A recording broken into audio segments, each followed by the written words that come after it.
This is the Norris Group's Real Estate Investor Radio Show, the award-winning show dedicated to thought leaders shaping the real estate industry and local experts revealing their insider tips to succeed in an ever-changing real estate market. Hosted by author, investor, and hard money lender, Bruce Norris. Hey everybody, it's Aaron Norris with the Norris Group. It is May 22nd. Oh my goodness, COVID-19 has definitely made producing this radio show very difficult. By the time we always have to sort of record at the very end of the week, which makes it more challenging to get guests. And this week I just didn't get a guest. It's just been so crazy. And you know, we've been doing the radio show for 13 years. We've only ever missed one show. And we just sort of simplifying. We won't always do videos moving forward. We just produce a lot of content, but I want the radio show always to be tight, data-driven inspiration for real estate investors. And, you know, it was 25 minutes originally because we had a radio show for 10 years and that was our time slot. And also, you know, after 25 minutes, it feels very selfish. I'm asking you to listen, give up a portion of your weekend to hear us talk, and I always want to make it good. So I guess even though we don't have an official radio show, we always try to keep it as tight as possible. Today, I'm actually going to go through some of the headlines. I didn't want to be noise either in COVID-19. You know, a lot of it's the same stories. There's a lot that's happening. For VIP subscribers, instead of doing a newsletter this last quarter, we did that investor town hall and they got to participate live. And we've just been really waiting for the data because so much has really changed over the last couple months. And I've really been watching how they control the coronavirus, hoping that, you know, the three different routes, whether it be the antibody, the vaccine, and then the medications that could assist in people recovering more effectively and quicker, would assist in opening up the economy.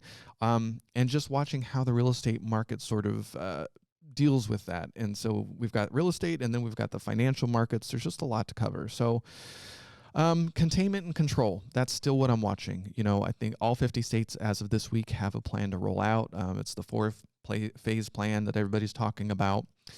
Several parts of California are on phase 2 right now. And the virus is one thing, and the impact on the economy is something that I think is a far more scary.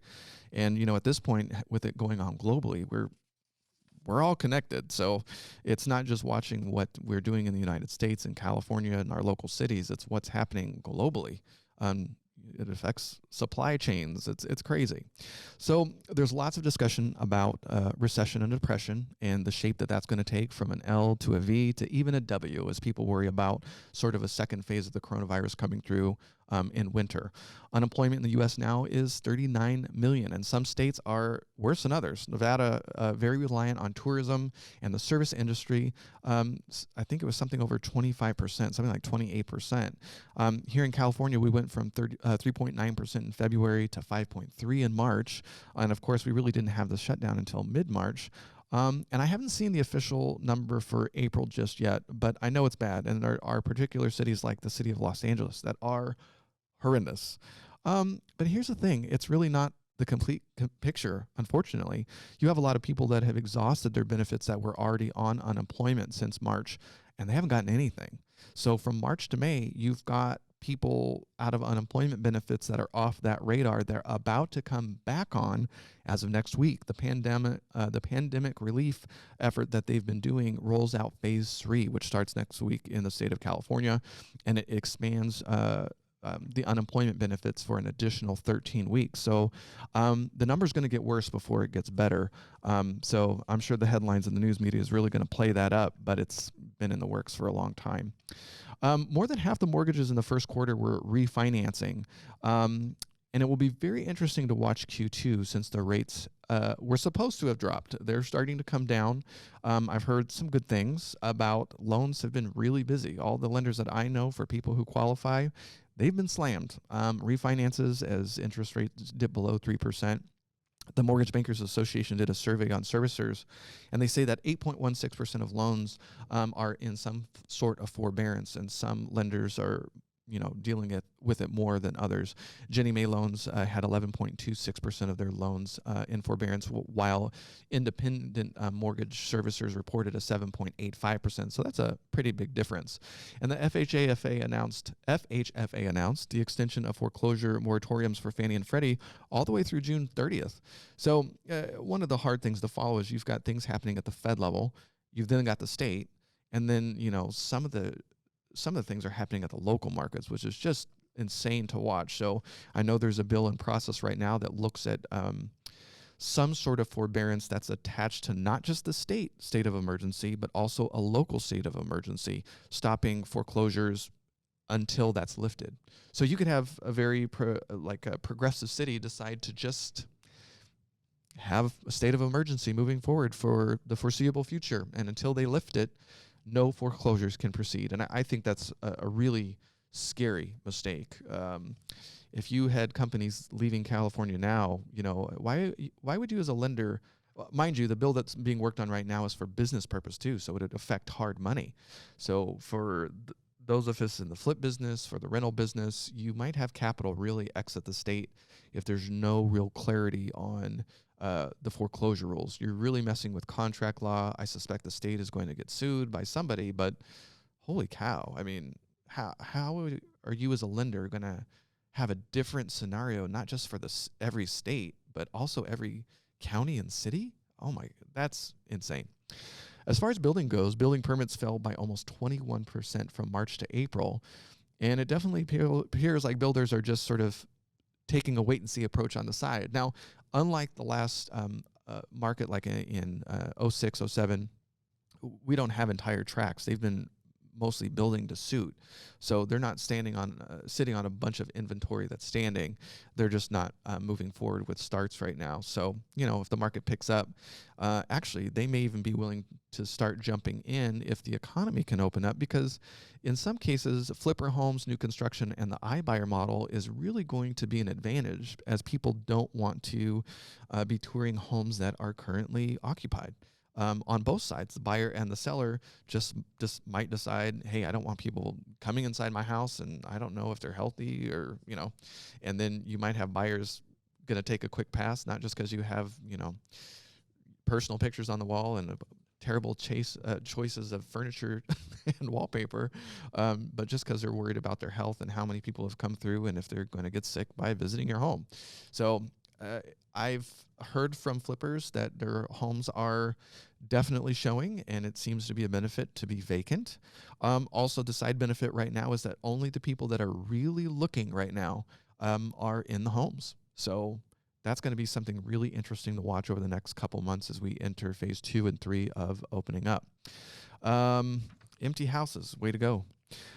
Yes, iBuyers are back. Redfin, Zillow, and Opendoor all announced within the last couple of weeks that they are back on the market. Now, they have smaller staffs. Several of them had, up to 30% staff cuts, and probably the financing behind them are probably going to keep a close eye on profitability in the next couple of years.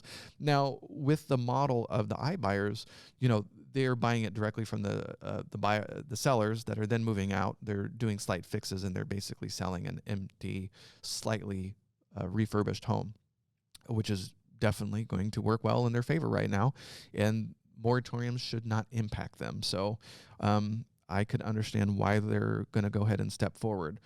We'll just have to wait and see and pay close attention to the buy box. iBuyers had really become an important part of flippers in California. They were going after the things that the iBuyers wouldn't deal with, situations, if you will, hoarder homes, people that had to, have a little bit more creativity, where iBuyers are really built for scale. They just want down and dirty, really fast transactions. So investors were locking up properties, dejunking them, and wholesaling them to these iBuyers. And so I know quite a few investors who are really bummed when they exited. Well, they're back. So I can't wait to talk to you that I know we're personally sort of chasing that model, flipping to them, and to see how you feel, and if they're buying as aggressively, and the same stuff. I've been following the iBoxes by county for the last year and a half, so I'm very interested to watch the next couple of months what they decide to do. So for the state of California, sales fell 25.6% in April from March and was down 30% from last year. Huge drop. However, the median price was only down 1% across, for the entire state. But again, that is just not the whole story. And I'm really interested in watching what Joey in our office came up with the term, the covexodus. The concept that not everybody is going to be comfortable with density moving forward, and there's a few different things at play. If my boss just gave me the go-ahead to work from home moving forward, and I've had this urban existence, and for health reasons, I'm like, you know what? I can work from anywhere. And I'm paying really high rent, and I'm in a high-risk market with a very high population of homelessness. I'm going to move to the outer city limits. Or, hey, why not just move to Riverside? So I have some personal experience with this. A year ago, I stopped living in downtown Los Angeles part-time. About 3 years ago, I looked at buying something in downtown LA. And the cheapest thing I could find was a 400 square foot condo. Looked like a hotel room. Barely fit a king size bed. It probably needed a good 20 grand worth of work to sort of bring back to life. It was very dated. And it was 400 grand. And then the HOA alone was $700 a month for the HOA for the building. So really expensive and just not nice. And just wasn't into it, so we decided to rent for a couple years, and the rent ended up being $2,300 for a nice apartment building, but it was a 1-bedroom, nothing that special. It was just 1 bedroom, 1 bathroom, kitchen. I guess it had granite, so somewhat fancy. I don't know. It was downtown. But if I could take that $2,300, and why we decided to do that was the commute time from Riverside to LA. If you weren't waking up at 5 in the morning and tackling that drive early, it was taking an hour and a half to 2 hours each way. You were giving up at minimum 3 to 4 hours per day. And on really bad days like a Friday, you could be spending 3 hours going one way coming from LA to Riverside. I mean, the time value of money, it's crazy how much people are willing to give away of their life. Now, with COVID-19, you have a lot of employers for the first time forcing to look at remote work to survive. And I'm sure everybody's looking at that a different way, to look at productivity, if people were able to get their work done on time. A lot of surveys are coming back, and a lot of employees have been really happy. You have huge companies like Facebook and Twitter saying, you know what, moving forward, yeah, we're going to look at, we're not going to buy fancy or build fancy commercial buildings anymore to house our employees. We're going to look at allowing them to work from anywhere.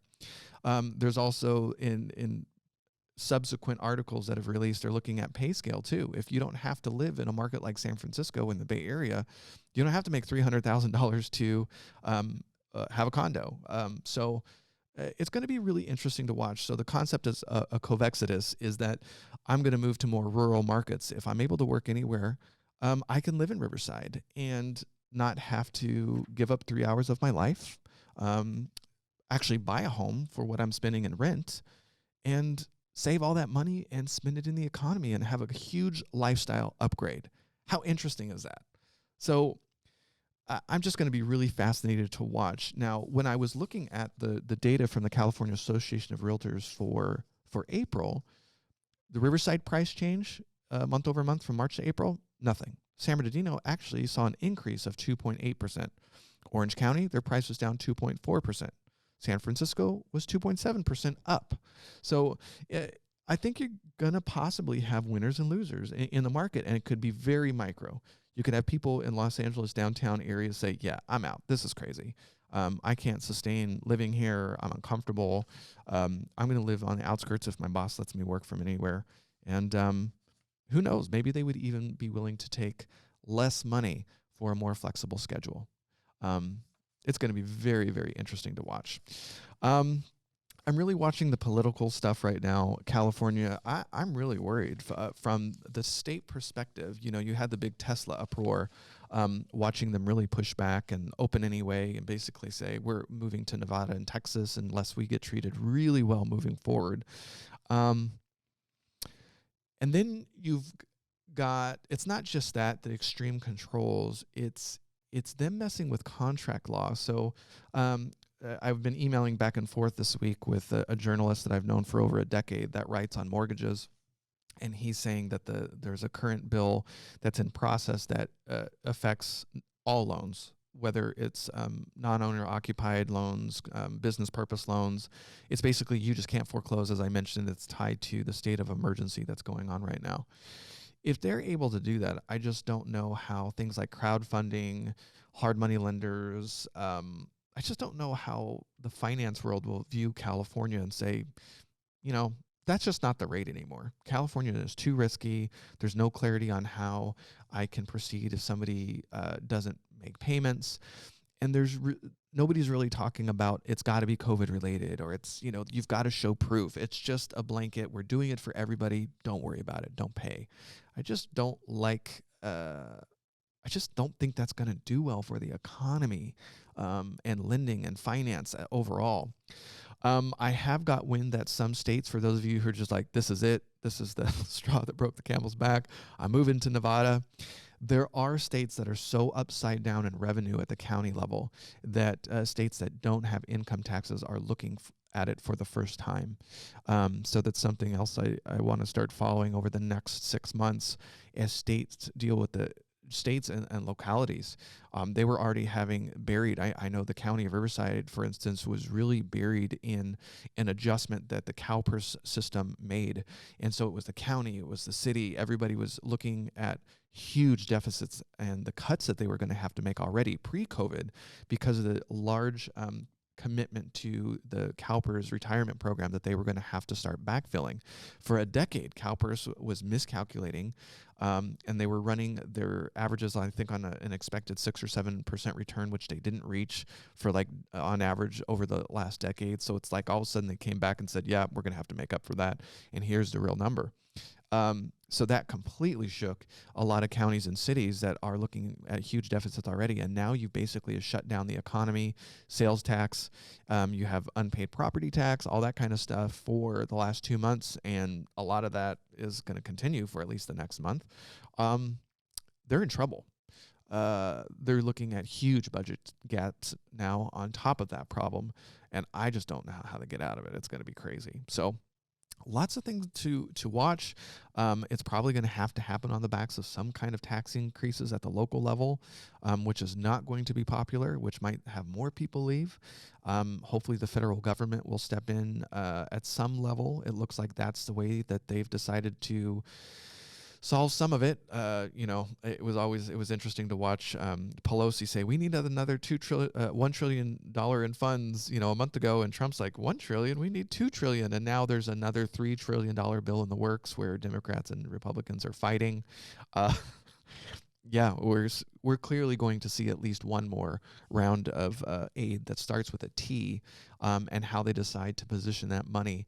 But it does look like cities and governments are going to be part of that, and it will be interesting to watch how they end up possibly dealing with the retirement system at the same time. It's not just the budget gap that was caused by COVID-19. It was already problems with the retirement accounts that they were facing. So I'm going to be very interested to watch to see how they do this moving forward. The state of California also released some more housing. California Association of Realtors put out a press release on the housing initiatives that just got released, and it had to do with CEQA requirements and easing product production. But who wants to build in this environment? And if the finance situation gets really bad because some of the stuff that the legislators are doing, this could be a mess for a year to come. So anyway, just a little bit of a news update of some of the stuff we'll be following over the next several weeks. Hopefully we'll be back to producing a regular radio show next week. We've just been trying to make it as current as possible, and this whole situation makes that very challenging because everything moves on the day-to-day. Hope all your investments are going well and you are staying sane and safe. Hang in there, and we'll see you next week. The Norris Group originates and services loans in California and Florida under California DRE License 012-19911, Florida Mortgage Lender License 1577, and NMLS License 1623669. For more information on hard money lending, go to thenorrisgroup.com and click the Hard Money tab. For more information on hard money loans and upcoming events with the Norris Group, check out thenorrisgroup.com. For information on passive investing with trust deeds, visit tngtrustdeeds.com.